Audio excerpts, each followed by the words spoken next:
Here's my new 24-volt Kobalt half-inch impact driver. I had the 3/8 and I took it back to Lowe's just a minute ago. And this is my old pickup truck, been sitting about a year. I just did the lugs on the back. I'm finna do the lugs on the front, take them off and put them back on just so you can see.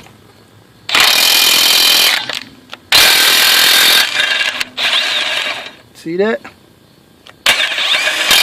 One. I must have a different size lug right there. Let me pause it. The shell came off. Okay, it was a metal cap over it,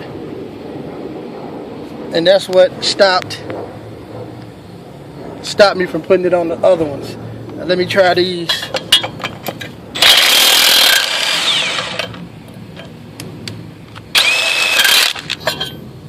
Okay.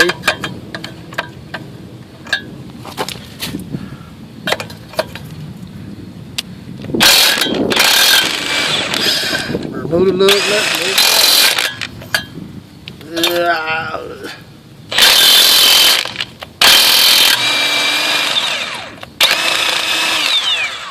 See the lug in my hand just so you don't think it's off.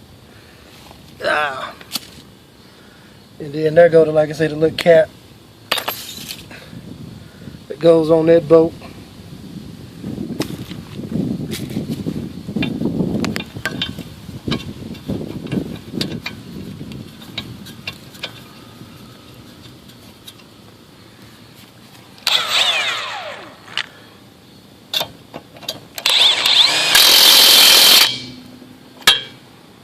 See, cap came off in that one too.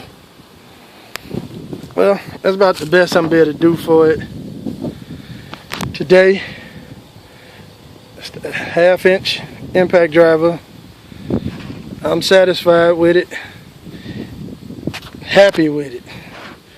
It should be able to do what I needed to do. For $175, you can't go wrong. I already had a battery from my drill combo kit that I bought 3 weeks ago, and actually I bought an impact, the 3/8 impact wrench, and noticed that they did the same power on the lawnmower stuff that I be working on. I'm like, hell, they no use of me having both impact driver and an impact wrench with the same horsepower, so I just took it back to the store and spent a little more and bought this one. Okay, thanks. Hope this helps somebody out. That's about it. I love it. It got enough power, and like I said, the F-150 been sitting for over a year. I took the ones off the back first before I even started recording. That's why I went straight to the front and took those off. All right, have a good one.